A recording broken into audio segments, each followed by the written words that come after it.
Yo, what's up guys, it's Procdu. Welcome back to another Black Ops 4 video. Today's video, I'm going to be going over a great class setup for the MX9.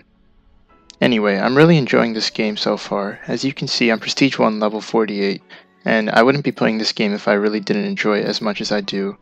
And honestly, I think it's just a great COD overall. Since there's increased health in this COD, it makes it so that every single bullet counts. And that's why having a great class setup is really important. So today I'm going to be going over a great class setup for the MX9. So let's get into the class setup. As you can see, I'm running 3 attachments on this thing. In this gameplay, I'll be running suppressor, long barrel, and hybrid mags. However, I don't have this gun fully leveled up yet, but when I do, I'll be running rapid fire, high caliber, and hybrid mags. High caliber is really important because if you hit even 1 or 2 headshots, you can significantly decrease the time to kill with this weapon. And honestly, the fact that I was able to go on such a tear without high caliber or rapid fire on this gun just goes to show how powerful this gun really is after the most recent buff. So yeah, that's it for attachments. Now let's move on to some of the gear. For gear, I like to run acoustic sensor. I think acoustic sensor is just the best one out of all of them. Body armor is pretty useful, and so is stim shot, but acoustic sensor will give you the intel that you need to beat your opponents. My perks are pretty straightforward. I'll be running scavenger, dexterity, and dead silence. I've gone over in the past why these 3 perks are so good. Anyway, now let's get on to some of the gameplay. For those of you who don't know, the SMGs recently got buffed. Before, they weren't really usable, but now I think the MX9 is definitely one of the top 5 guns in this game.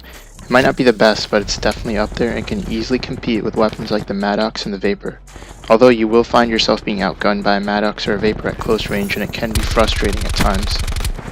The best tip I have to avoid these kind of situations is to, just stick to the outer edges of the map, play to the gun's strength. Don't try and engage people at long ranges. Don't post up as if you were using an AR. You really have to be versatile when using the SMGs. And as you can see right there, the range on this weapon is so good. I was able to take that guy out from, that's what I would consider to be medium distance with an SMG, pretty easily. I'm also running the suppressor on this SMG, so that gives me a pretty big advantage when it comes to taking out my enemies at close range, because they won't know where I'm coming from. And honestly, if you're running dead silence and suppressor at the same time, you can be pretty much off the radar at all times in this game. For the most part, you'll be getting 5, 6, 7 shot kills with this weapon, and if you're using it at long range, it can sometimes feel like an 8 to 9 shot kill. That's why it's important that you stick to close range. However, if you hit even 1 or 2 headshots with this gun, you can significantly cut down your time to kill and shots to kill. Now in this gameplay, you'll see me start to play for my streaks as I'm getting close to my Hellstorm. I start getting a little bit more conservative just because how important it is to play for streaks. I've mentioned this in the past in a previous video, so if you haven't already seen that, be sure to go check that out. But yeah, other than that, I end up going 30 and 2 in this gameplay. I only died twice. I get my sniper's nest, and that really helps me go off. Anyways, if you guys enjoyed the video, be sure to hit the like button and subscribe. I'm really going to be trying to upload as much as possible, at least maybe once or twice a week, hopefully. So anyway, the gameplay starts to get really intense from here. I got my Hellstorm, I'm pretty close to my sniper's nest. So yeah, enjoy the rest of the video.